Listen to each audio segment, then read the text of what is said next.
Hello, everybody. Hi, everybody. How about that episode? How go your episode? Pretty good, it doesn't seem. Listen. Oh goodness. Yeah, that was an episode. That was a hell of an episode. So true. It was a hell of an episode for us also. Ugh, sorry, my hair looks like a mess. So good. Child. Our cat is losing her off the shits. marbles right now. Off the shits. Oh, I love her so much. Okay. Anyway, talking points right at the top of the Q&A. Still doing a giveaway when we hit 300 followers. 3 keychains. Look at them. They're so cute. Tell your friends. Anyway, going right into the episode playlist. Okay, sorry. Something's wrong with Twitter. Oh. Technical difficulties. Why? Very fun to have happen every time. Piss. Okay, go start the episode playlist. I'll handle it. Cool. Pidge, please calm yourself. Oh, our cat. So we started off the episode playlist with Raise Hell by Dorothy, combat music. It's just good. It's just good. Had a lot of like pounding bass, like a very strong beat, good for combat. Very into the first verse, and yeah, very into the first verse of young blood running like a river, young blood never get chained, young blood heaven need a sinner, you can't raise hell with a saint. Very fun for the fact that they are literally taking down the leadership of the Kimberlite Church. We also put Supermassive Black Hole by Muse No on lyrics, here. no lyrical reason for that at No. all. I just made a joke. We were making this playlist like at midnight the night before the episode came out, and we were both so tired, and I was like delirious, and I made a joke of how funny it would be to just have Fen chopping off the Bone Demon's head with Supermassive Black Hole playing in the background. And it is very funny in concept. Oh, sorry, my hair is. I'm trying to fix it. But yeah, there was no rhyme or reason for that. It was just fun. We just thought it was funny. It was just funny. Funny, silly mood. Which is good because we needed, the front half of that episode to be funny and silly, God. And I think funny, we delivered on that. Bone Demon. Bone Demon. Queen of Peace by Florence and the Machine is an Adana song. Yeah. It's an Adana song regarding Morlun. Yeah. Oof. Oh, the king, God mad within his suffering, called out for release, someone to cure him of his grief. His only son cut down, but the battle won. Oh, what is it worth when all that's left is hurt? Like the stars chase the sun over the glowing hill, I will conquer. Blood is running deep. Some things never sleep. Woof. Yeah, this is... Oh, the Queen of Peace always does her best to please. It isn't any use. Somebody's got to lose. Like a long scream out there, always echoing. Oh, what is it worth? All that's left is hurt. Yeah, this is just Adana's feelings about... And my love is no good against the fortress that it's made of you. Yeah, it's all about Adana's feelings on her current situation. And in so much as they came out in that conversation with Leo in the bathhouse. Yeah. Adana's had a rough few decades. Yeah, she has. And somebody in the chat said no Fall-Out Boy for combat. Who are you? What did you do to Alan Perry? We couldn't find a Fall-Out Boy song that we hadn't used. Yeah, that we hadn't already used. We're running out of upbeat Fall-Out Boy songs, which is bananas considering the size of their discography. We're 60 something episodes in. This no, next one is 60. Oh yeah, this was 59. Mm-hmm. Yeah. But there is a Fall Out Boy song on the playlist for the next episode though, but it's not for combat. It's for something else. God. Yeah, just that was Queen of Peace was very much about Queen Adana's of Peace is on the Adana playlist. If you decided to pull the trigger now. Yeah. And I think that talk she had with Leo was it was something that really helped expose the fact that as much as she has been a victim and as much as her situation sucks, like we didn't want to reduce her to just being a victim, and we wanted to give her like complex feelings on the situation, and like the fact that she had fond memories that she was reminiscing over, like interacting with what like the fucking brutal, awful shit that's happened to her. We like telling stories about trauma, and sometimes that means people have complicated feelings. Yeah. Oh goodness, and Adana's one of those people. Oof.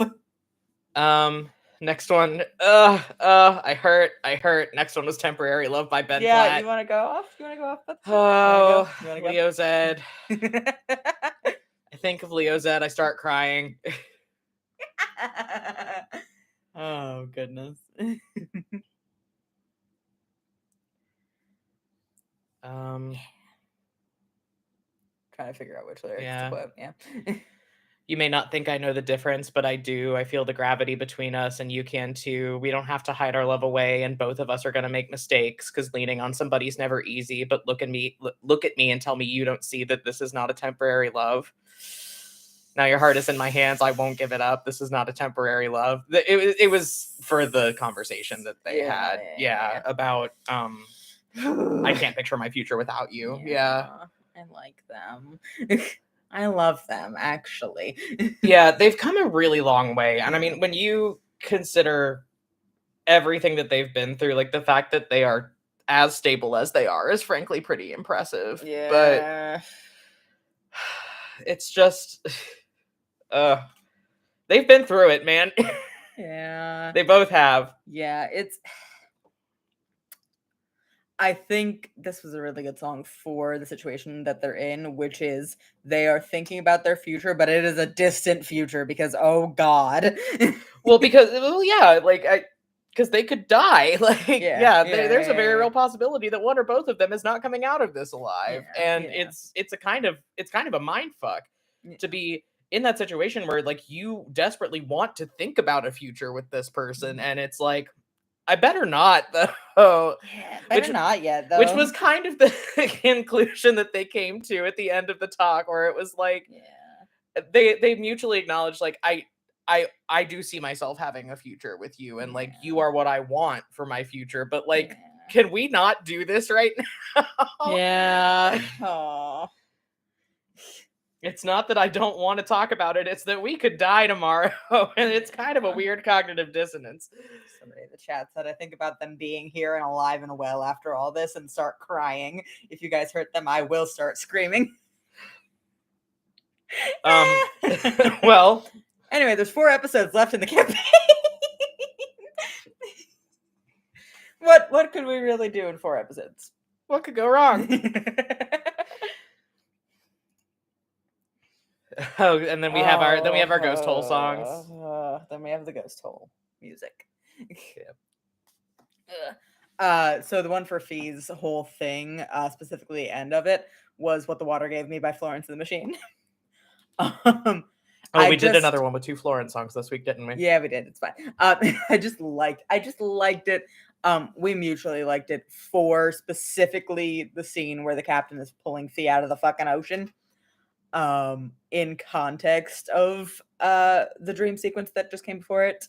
And oh, poor Atlas, the world's a beast of a burden. You've been holding on a long time, and all this longing, and the ships are left to rust. That's what the water gave us.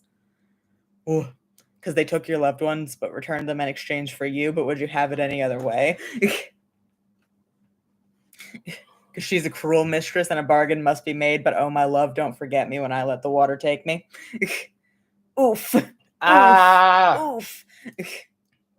Oof. And then, do you want to talk about our alert hero? Do you want to... Our clown shoes are jingling as we come across the floor to you all. Would you like to talk about the Lord Huron song we ended this episode playlist with? Somebody in the chat just said, hey, in all caps. Season 3 is just like Fall Out Boy song, Florence and the Machine song. Oh, we're at the end of the playlist, song from Strange Trails. Like, we're so predictable this season. oh, Leo's sad. Here's a Wonder Years song. It's like you could look at the transcript and probably like cold call us on what's on the playlist. Fuck. Look, it's called being on theme. It's not predictability, it's being on theme as we crystallize the themes of the show. It's an artistic decision, actually.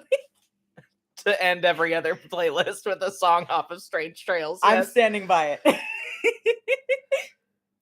Well, like I'm roasting myself here too, because this was my idea. Oh yeah. Yeah. Yeah, it's Love Like Ghosts by Lord Huron is the closer for the episode playlist.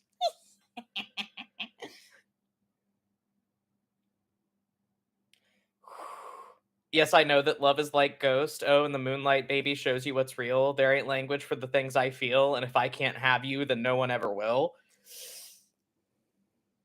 I don't feel it till it hurts sometimes. Oh, go on, baby, hurt me tonight. I want ours to be an endless song. Baby, in my eyes, you do no wrong.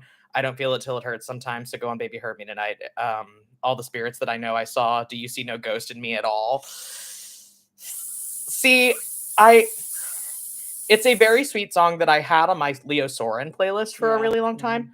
But I think if you interpret the lyrics differently and interpret the narrator of the song as the ghost hole talking to Leo, it gets so creepy. Like, yep. Yeah. It's a double-sided sort of. Yeah.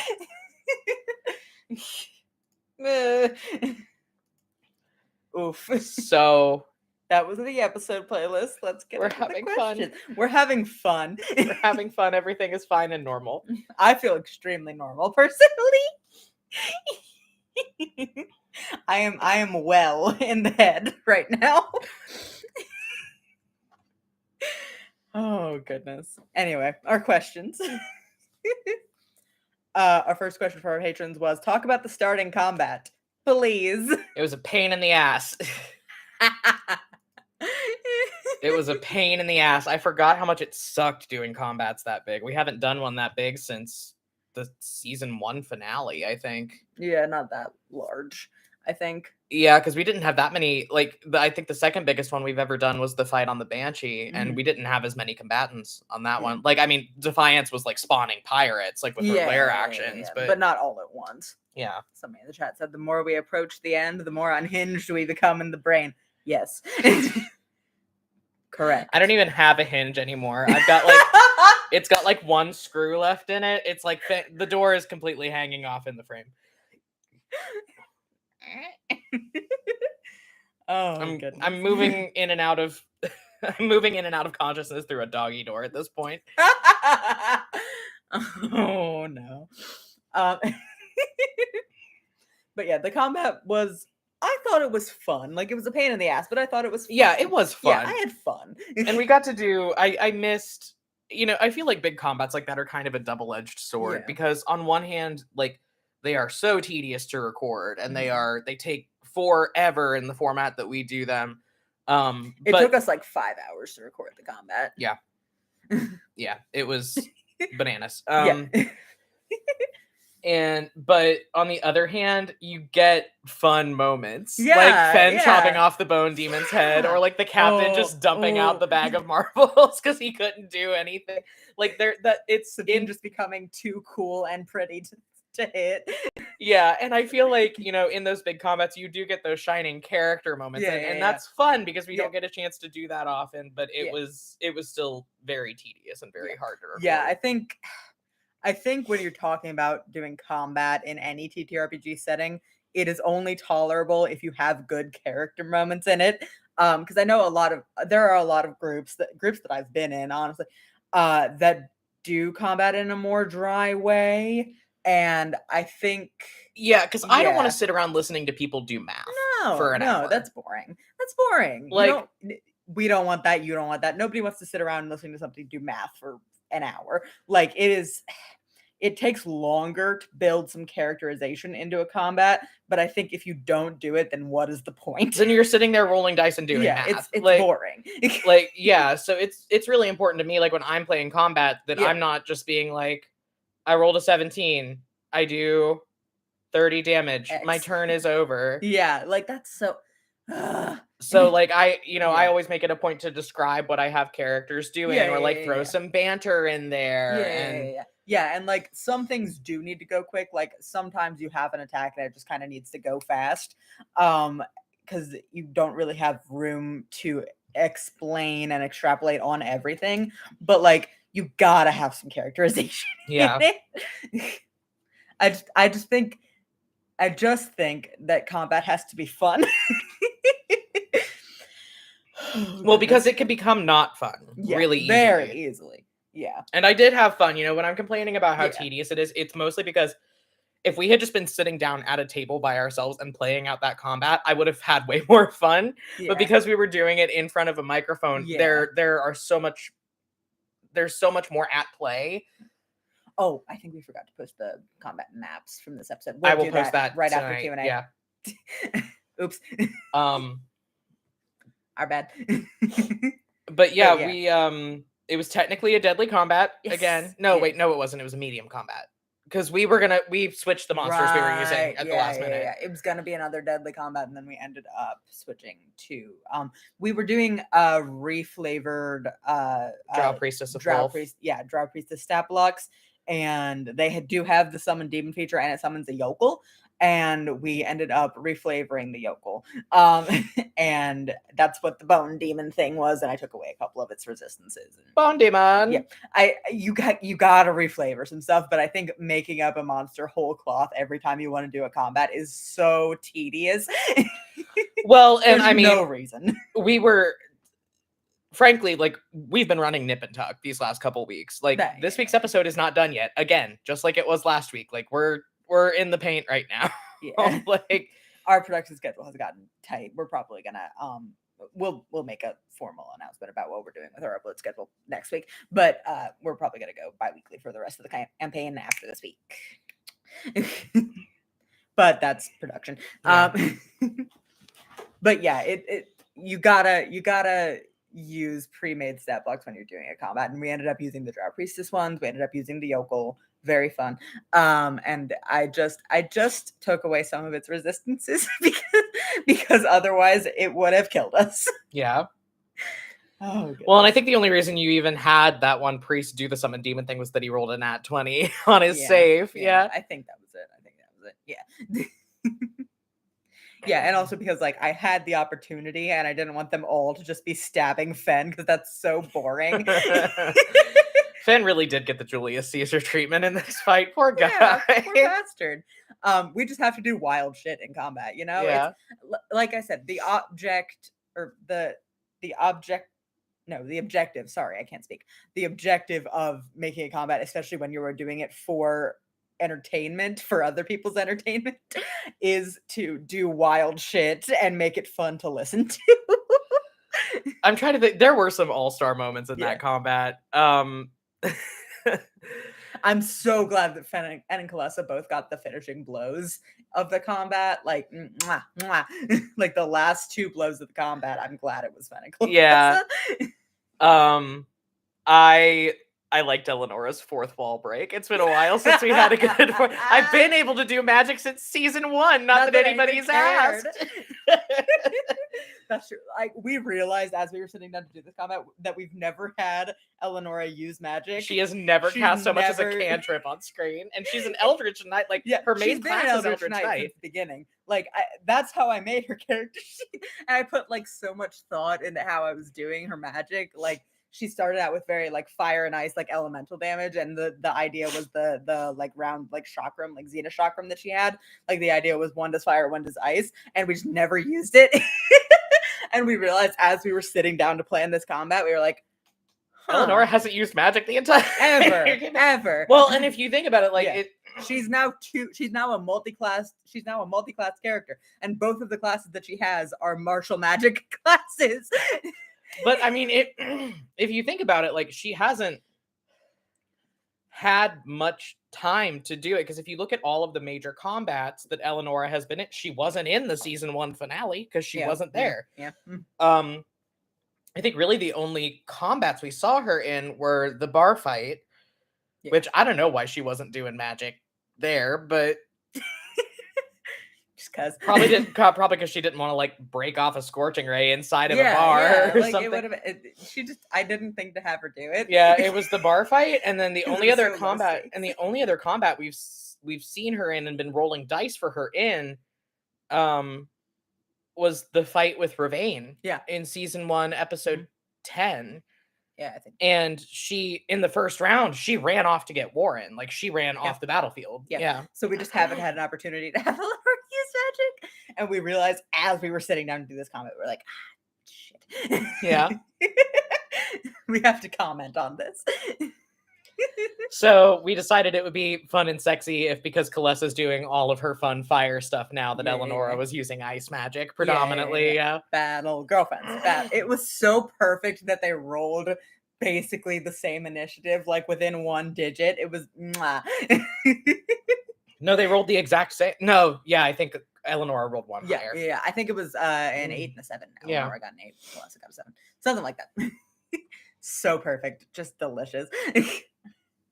Kalanora battle girlfriend moment. Fantastic.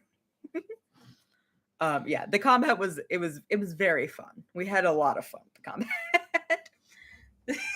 Somebody in the chat said battle girlfriends and boyfriends carrying the season finale mental health. So true. Yeah. Oh, so goodness. true. Yeah. And then if anybody wants us to expand on that later, Yeah, we'll wrap we it up will. at the end. So, explain what that was about. Was our next question. Yeah. Phrased exactly that way. So, the dream sequencing. That is what happens when you go to sleep on the Death Island and it catches you lacking. That's what happens when your generational trauma is specifically tied to the Death Island.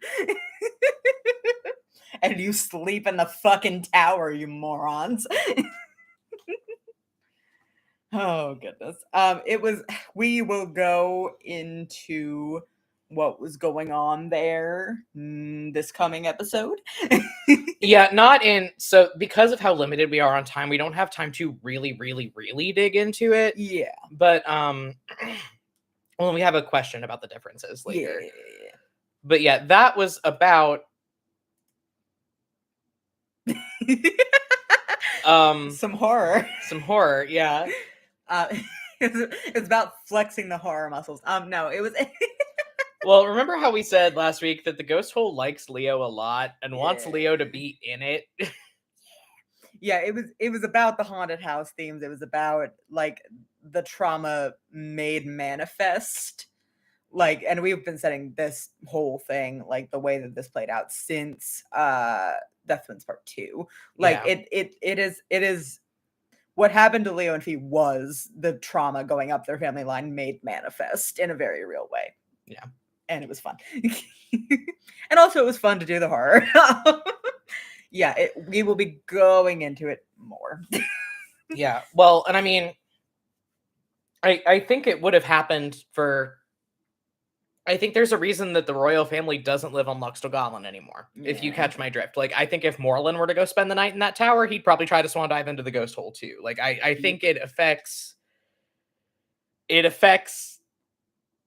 the bloodline in that way. Yeah, like the ghost hole itself, it's like the result directly of Elander Valsine breaking a promise and of Elander Valsine letting go of his sister's hand. Like it is like the linchpin of all the fucking shit that has gone wrong with their family and that has gone wrong with Astraria. It's an open wound. Yeah, it's an open wound. And like it's been harnessed and used for other things, like to fuel divine soul sorcery in the country, which is what it's doing. Yeah. But like it is at its core the thing that happened to their family that has fucked all of them up for 10,000 years. Yeah. And Leo and Fee did not have a good time. Oh, goodness. And we'll talk more about it next week. How come all of Fee's different happy lives... Okay, how come all of Fee's, I'm guessing Fee's like dreams, were different happy lives and Leo's was the same terribly twisted scenario? Like, I know why, but I want to hear details. I don't know if you do know why. I don't know if you do know why. Well, I feel like we have to talk about this in order to answer the question. The ghost hole, like the entity of the ghost hole, the open wound, the rip in reality that is under the floor of the lighthouse. Somebody in the chat said something. The cellar door is an open throat. So true, fellow Mountain Goats fan. Yeah. I am shaking your hand. But yeah, the entity of the ghost hole, the open wound, the rip in reality is conscious and in its way alive and totally separate, not totally separate, but totally different from the island of Lux Togalin, which is also to a degree alive. Yeah, we saw a little bit of that, like when they first got onto the island, like the ghosts in the village. Although we leave that up to interpretation whether that was a real thing or just something that Leo was seeing. But like we saw that, and that was directly connected to the island, not the death hole. Like it is something that like we're playing around a lot with like the perception and like the memory that a place can have with Lux Togalin in ways that we don't want to set too deeply in stone, because it's more fun if it's interpretable. But that was what was fucking with Fee. And at its core, the island of Lux Togalin is an abandoned home. It's a place that used to be a home. Yeah. So that's why Fee was in various versions of happy homes and happy families. And the island of Lux Togalin, we go into this next week, but yeah, the island of Lux Togalin is a haunted house. Yeah. And we're doing a lot of exploring of the ties and the interplay between a haunted house as in a haunted house and a haunted house like capital H house, like House Valsine is fucking haunted. Like yeah, it was a fun thing to play with the dichotomy. But like that's why all of Fee's dreams were various different happy homes, and that's why Leo's dream was, I don't know how to put this. We have a different question about this, and I'll go more into the construction of Leo's dream. But our next question was talk about the symbolism of all of that, which we kind of have been doing, yeah. Like that, we've been talking about the differences in the symbolism and the fact that Fee was all happy homes. Like, well, I will Leo go started more off into that way. Yeah, Leo started off that way, and it was very much catering to things that he wanted at one point and in his heart of hearts had not let go of yet, if that makes sense. Yeah. Like it was very much things that he had not fully let go of and had not fully had the catharsis of letting go of, but things that he was never going to get. Yeah. That's why it opened on Soren. Like it was very much about the grief. That was the symbolism of Leo's dream. But and then our next question was specifically, is the fact that for Leo Zed wasn't present relevant? The ghost hole can't use anything that's not in it. Yep. Yeah, that was it. It was it was both the fact that Leo's dream sequence was so centered around grief and loss and like things that he was never going to have, and the ghost hole can't use anything that's not in it. Like that's why the major players were Soren and Val and Adriel. Like they are all in there. Soren was directly sacrificed to the ghost hole, and Valorant and Adriel were both divine soul sorcerers. And as we talked about in our last Q&A, all divine soul sorcerers end up in the hole. Yeah, like, and make your own connections when it goes about the children. We have a question about that. Our next question was talk about the kids' names. Ophelia's name was picked because of a connection with another character, and you have heard Ashrin's name before. Ashrin, you can figure out who Ashrin is if you've been listening to the podcast, and if you've been listening to the last couple episodes, you have heard Ashrin's name before, you know who that is. And If you are a $5 or above patron and have listened to Omegroth and have 1, listened to the Battle of Omegroth Part 1, you can figure out who Ophelia is. because she doesn't look like Soren's mom. She looks like his dad. If you've listened to the Battle of Omegroth Part 1, you can make that connection and figure out who Ophelia is. And why she was named that. And then our last question for our patrons. So open question in the chat. Somebody in the chat said, "Oh, you are evil." I love to hear it. Our last question for our patrons. So open question time in the chat. Talk about the creative process of that horror, because OMG, my beloved. You talk about Fia's dream sequence first, and then I'll go. I mean, I feel like what I did wasn't really horror, but that's fair. But it was like Bly Manor horror. It was like sad horror. Yeah. I liked the thing that you did. I took inspiration from the thing that you did where Fee was always walking down towards the ocean in her own dream. Mm-hmm. Yeah, I took inspiration from that going into Leo's dream sequence because I thought it was really cool that you did that. Oh, thank you. Yeah. Like, because I didn't have that planned originally into Leo's dream sequence. He was just going to pop from place to place. And then you put that in Fee's, and I was like, ooh, fun to mirror. Yeah, and it had a little bit to do with the fact that what was messing with Fee was the island and like the pull of the ocean. Mm-hmm. And like the fact that the first time we meet Justice, she's waking up in the water. Yeah. Like, so that's, it's all going back to the root. Yeah. But I should say, because I said all of that, we didn't tell each other what the dream sequences were. No, neither of us had any idea. We kept it so secret. Yeah. We did not talk to each other about any of this so that our reactions would be authentic. Yeah, so I thought it would be really cool in the dreams having them move closer and closer and closer to the ocean, so that like, you were completely away from the ocean in the first one in Gimtarum, and then in the second one you were like at the seaside and you could hear the gulls. And I think that like in real life, like Awake World, that was when Fee was like trance walking outside. Yeah, and like, you had her going down the stairs like multiple times. Mm-hmm. Mm-hmm. Yeah, so I did it in very much, we've talked in previous Q&As about how for these sequences, we took a lot of inspiration from DreamWorks' Anastasia. Yeah. And like how they did dream sequences and stuff in that movie, where like the dream sequence was like oddly synced up with reality, but then like you get to see what the character's seeing in the dream, and then like see how what they're doing in the dream is impacting what they are doing physically while they are asleep.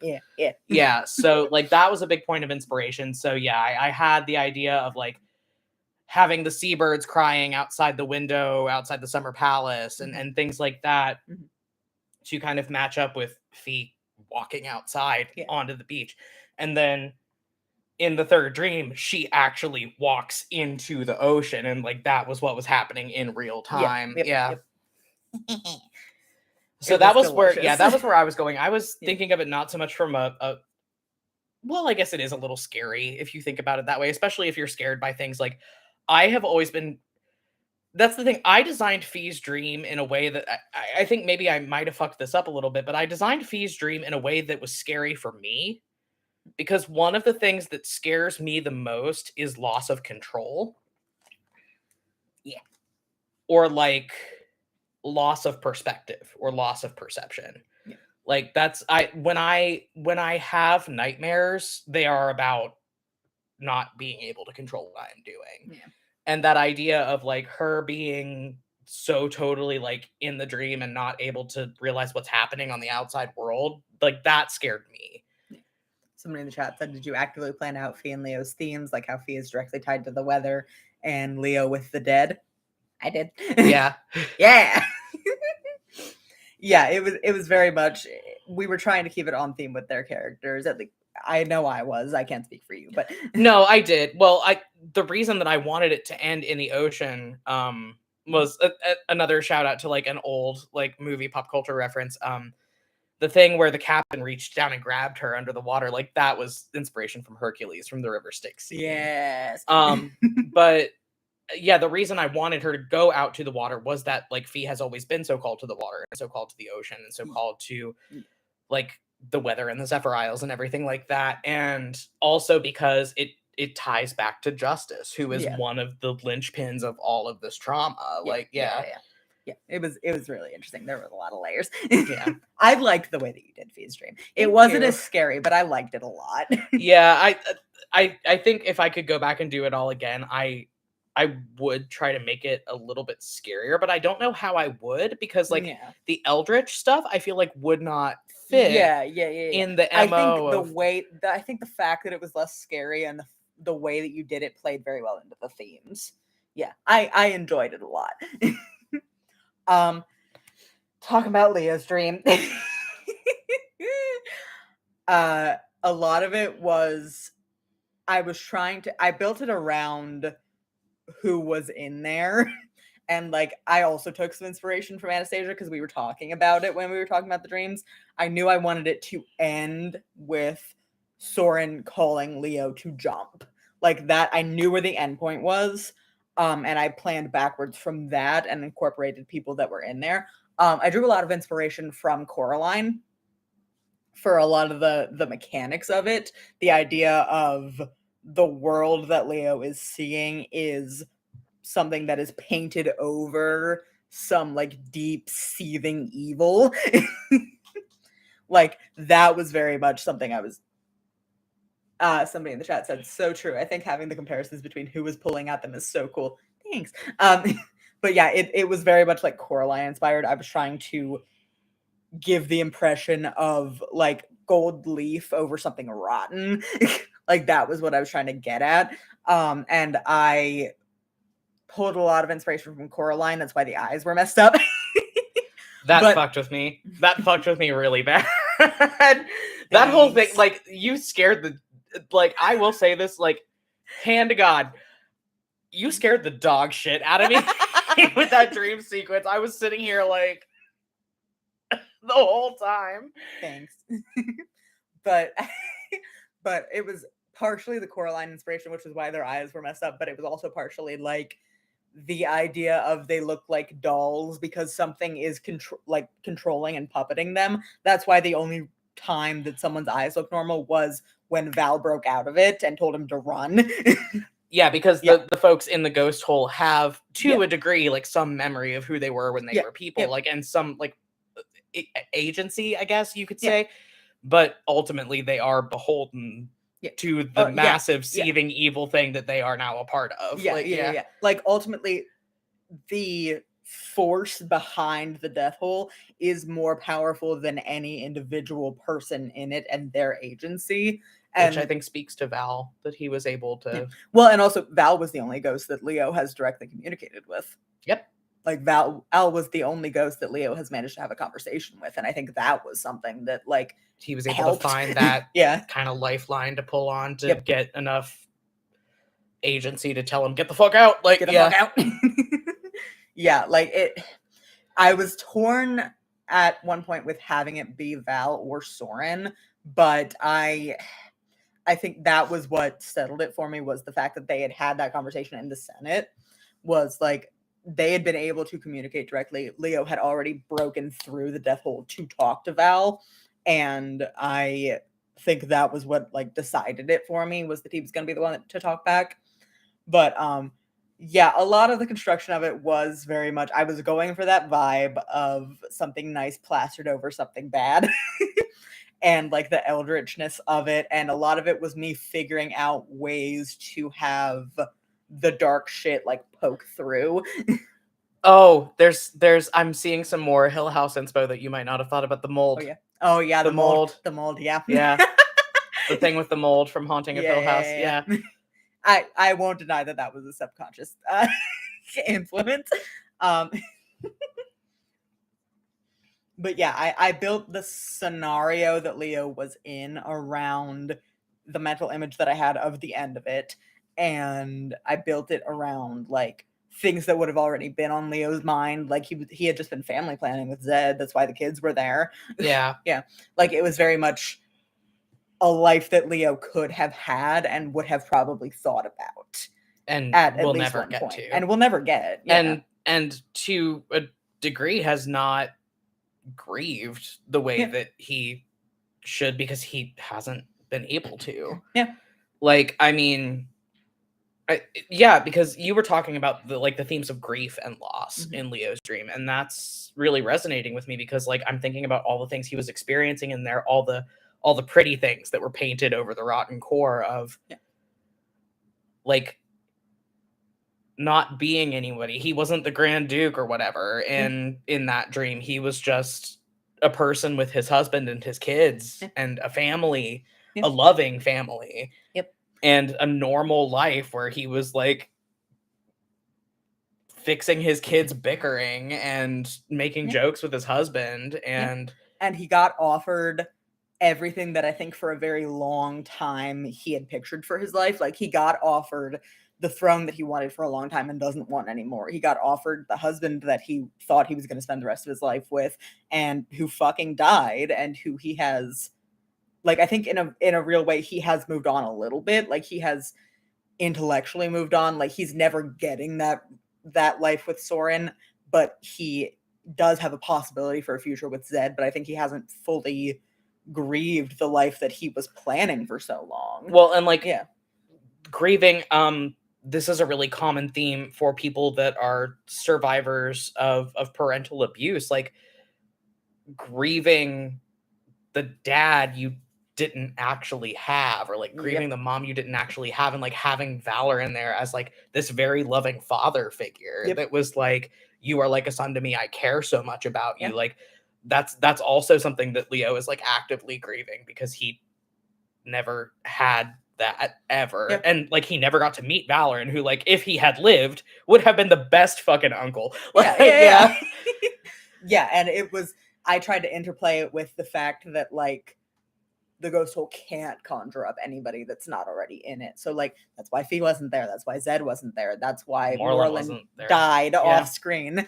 Like that. I think you said the implication there was like, because we never went into it because I didn't think to ask because I was fucking horrified.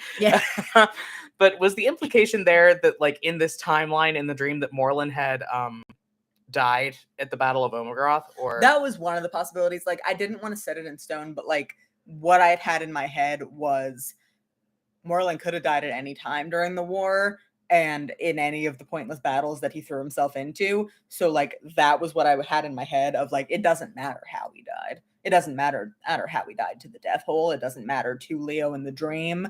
What matters is that he's not there. He now has a good father figure.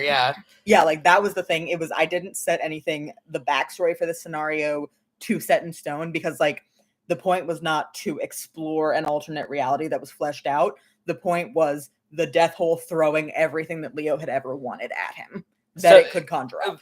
So the death hole like putting the landlord special over its ugly face, essentially. Exactly. Like it was very much not, it wasn't a parallel reality or like a potential life that Leo would have had played out. It was a shoddy paint job. Yep, it was a shoddy paint job. It was everything that the death hole could pull out of his brain that he had ever wanted, that it had the ability to conjure. I feel like there's something Doctor Who about this. I don't know. I feel like Doctor Who has done this. Well, there are no original ideas, but no, but I'm just thinking back to like sources of inspiration. I can't remember for the life of me what it was, but I feel like the whole, well, I mean, like that's a common theme in a lot of horror too, is the idea of a gold veneer over something rotten. But it was scary as shit, is what it was. You legitimately scared the dog shit out of me, especially the thing with the eyes, and the eldritch horror, like the thing with the thing with like when she opened her hand and there was like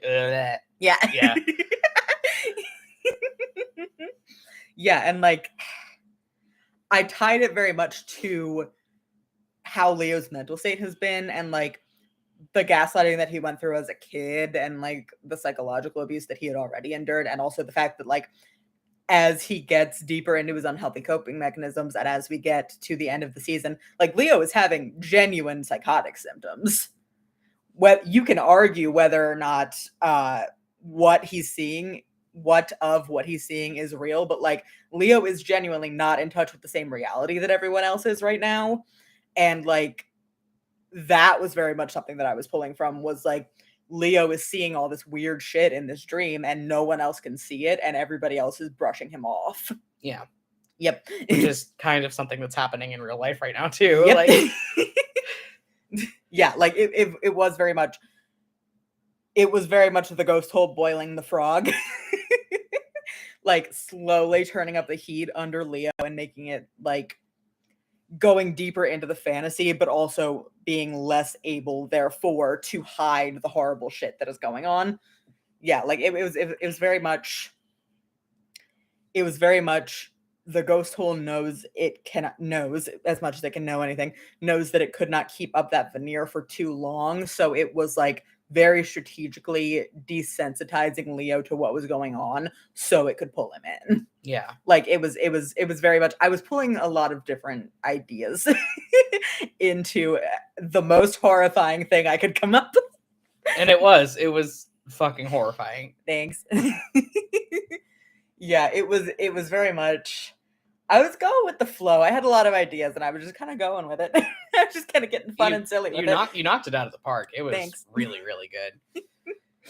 And I mean, like, it was so fun to soundtrack too, and it was so fun to do the sound editing for because of all the different shit that you were doing and like how the veneer kept slipping. So that like that played into my choices with soundtracking because every time I've done flashbacks for any of the Valsign men, so like Leo, Morlin in Omegroth, Val in Omegroth, I've always used this music box motif as a soundtrack for flashbacks. Because of an offhanded comment somebody made one time about how they think Leo collects music boxes, and I just thought it was so cool. Yeah. And it started affecting the way that I soundtrack episodes.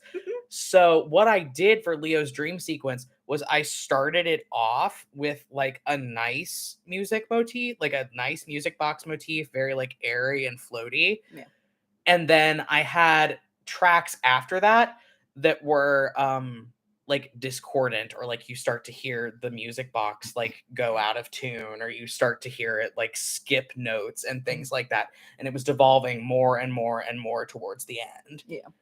Yeah, so that was fun to soundtrack, and then I liked doing the sound design for the ghost hole too. Like I bitch about it while I'm doing it. I bitch about it while I'm doing it, but it ends up sounding really cool.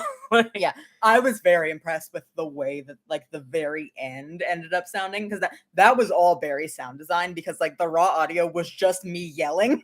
Yeah, we didn't do retakes. Yeah, I it was just me yelling, and then Barry went ape shit. Yeah, Al did one take, and then I took that take and I changed tempo and I changed pitch and I added echo and reverb to it, and then layered it so it would sound like a bunch of people yelling over each other. Yeah, it was really good. I was really impressed. Oh, we should also talk about Alander and Justice showing up. Oh yeah, the fact that Alander was the ghost hole and Justice was the island, and that's other way around. Or yeah, Alander was the island and Justice was the ghost hole. Yeah, because they were. We had Fee sleeping. That was why the room was familiar. We had Fee resting in Justice's old room, and we had Leo in Alander's old room. Yeah. Like that, they were all on Alander and Justice's floor from the Death Twins Part 2. Yeah. Yeah. Like in the actual rooms, like not the actual furniture, because that shit has like rotted away. That shit does not exist anymore. But yeah, but they were in the rooms. Yeah. And I don't know if you were pulling very hard on the symbolism of it, but I for sure was thinking, as like Justice showed up, like I was thinking this is the first person that was harmed by the Death Hole's formation. Like this is the fact that Alander Valsign broke his promise made manifest in the spirit of his sister. Like it very much was. That was what I was going for. Yeah, what I did with Alander being the like I guess key to the dream sequence, you could call it, was it was something that knew Fee was scared and off kilter and needed her brother. Like and there's something very interesting about the fact that like Alander showed up as a comfort to Fee, and like Justice showed up and immediately was scared and was like evidently scared and pulled Leo into the horror. Yeah. Like that was something that was fun. Yeah. I could dissect this for hours. Yeah. We had a lot of fun. But it is open question time. So like we're gonna keep riffing, but if you guys have anything else you want to know. Oh, something that you brought up earlier about Hmm? saying, like, talking about, like, oh, the gaslighting that Leo has been through. We now know, because of that conversation with Adana, Yep. that Leo has been getting enchantment magic used on him on a regular basis since he was an infant. Yep. Yeah, like we talk about less in the main storyline, but we foreshadow it in the Battle of Omegroth, and we talk about it a little bit in the main storyline of like the second he made the decision to start manipulating his wife, Morlun Belisine was just enchanting everyone around him for like years because it was just easier, because he had built up this horrible lie so deep that like he couldn't stop enchanting Adana and he couldn't stop enchanting everybody around him. So everybody that he didn't manipulate, he fucking killed. Yeah, it was a whole thing. Somebody said, question, why was Kiva able to infiltrate into Fee's dreams? Just like, oh yeah, Kiva was there too, I guess. Because Kiva's been hurt by the shit on that island. Yeah. And in a way, when something hurts you, you are tied to it forever. Yeah, that, and also like these specific ties. I interpret it as like the specific ties between Fee and Kiva were letting it happen, but like Kimmerl would not have been able to get into Leo's dream because one, it was his own magic fucking with Leo, because that's what the death hole is. Yeah, the death hole is a big old piece of Kimmerl's soul that's being fed people all the time. Yeah, so like one, he couldn't pierce through his own magic, which is the same reason he couldn't take Lander Valsine the fuck out. And two, it was just too deep into Leo's brain because of the way that he has connected himself to it. Yeah. Yeah, because his whole rogue subclass is basically just clapping a pair of handcuffs on himself in the death hole. Like, yep. Yeah, and we'll talk about this more next week, but I think it's very fun that Leo's rogue subclass is his unhealthy coping mechanisms in the wake of finding out about Soren's death made manifest and physical. Yeah. The surprise, everyone, the rogue levels were a metaphor for suicidality. Surprise! Is that good? Fuck. You liked it? Fuck. I mean, you're not wrong. No. He took his fucking subclass right after he threw himself on the fucking sword with Morlun. Oh. Oh, I will talk about this next Q&A. But yeah, it wasn't so much that Kiva was especially able to go into Fee's dream. It was that Kimmerl was not able to go into Leo's. Was like the reason that Kimmerl wasn't in Leo's and Kiva was in Fee's. Mm-hmm. Yeah. And also the fact that Kiva is tied to that island because of what has been done to her as a result of what happened there. Somebody in the chat said they were narrative foils. The horrible, horrible conclusion. No, the horrible, horrible conclusion's in about a month. Oof. Oh, it's rough. Oh, it's rough. But yeah, we had a lot of open question time, 7-minute call. Somebody in the chat said, is he gonna show up after all this? Like Kimmerl? He sure is. Sure is. You'll see. Leo has to put him on speed dial, but he does show up. I said a month. Yeah, we're assuming we're gonna be going bi-weekly for the last 3 episodes, so about a month.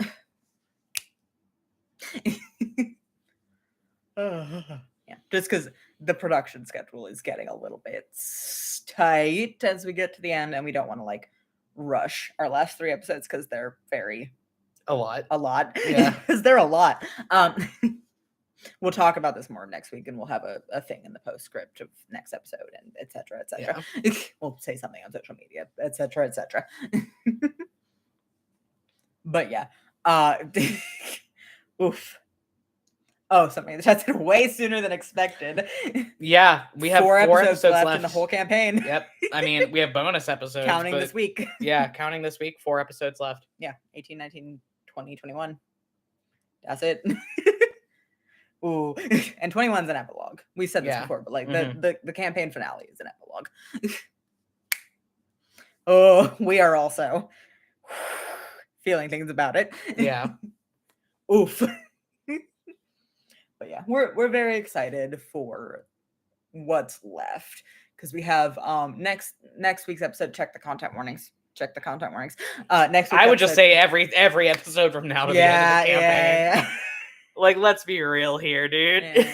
Less on the epilogue. The epilogue will be nice, but the yeah. epilogue will be nice. But assuming everything goes the way we want it to in the next 3 episodes. Should I be worried for the next episode? Like, of course, but also, what are you planning? It's not the horror is not. Yeah. There is a little bit of the horror there, but like nothing like what just happened.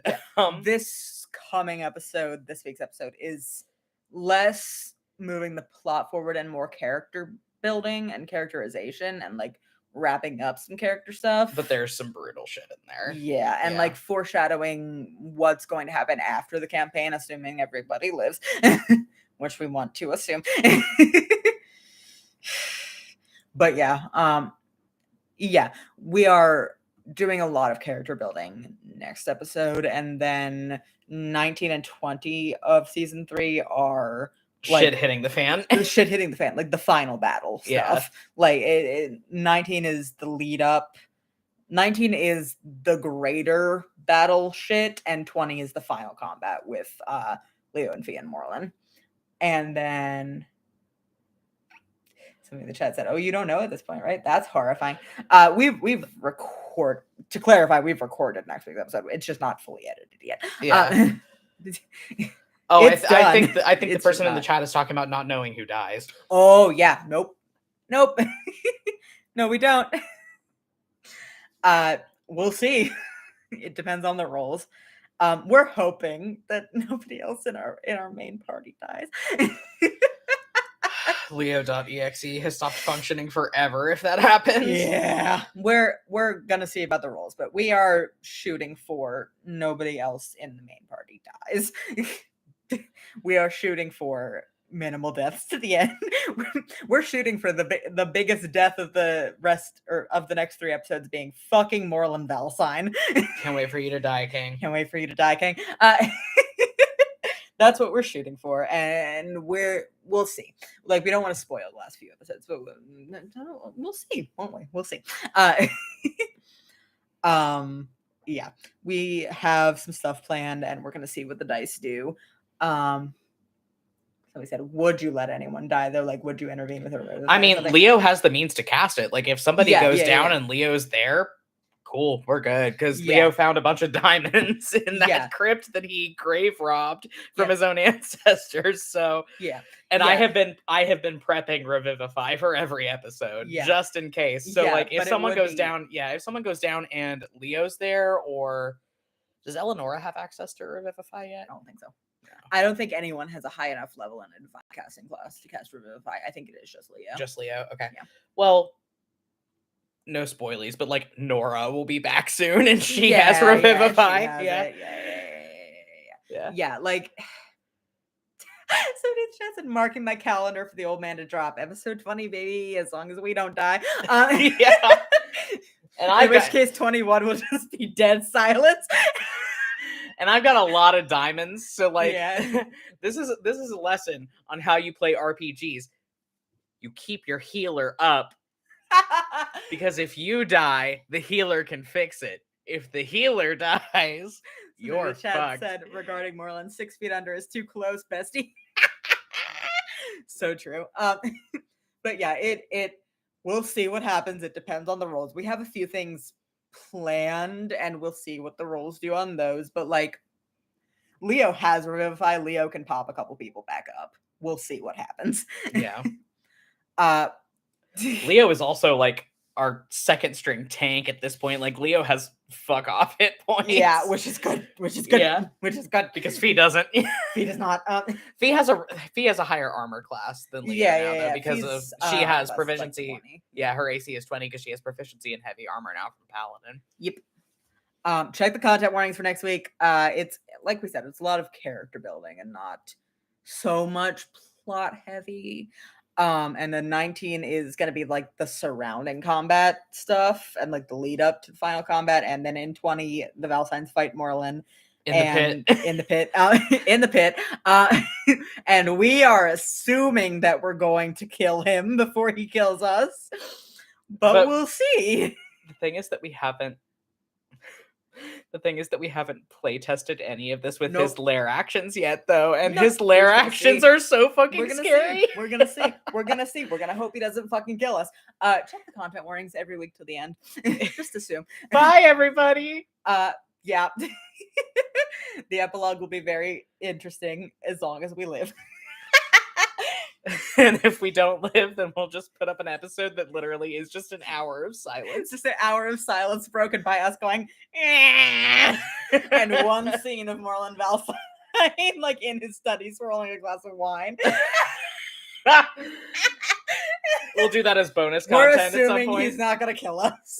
We're assuming he's not gonna kill us before we kill him. Somebody in the chat said, "Bye. If Sen dies, I'm at your door." We'll see. Bye, everybody. See you next week.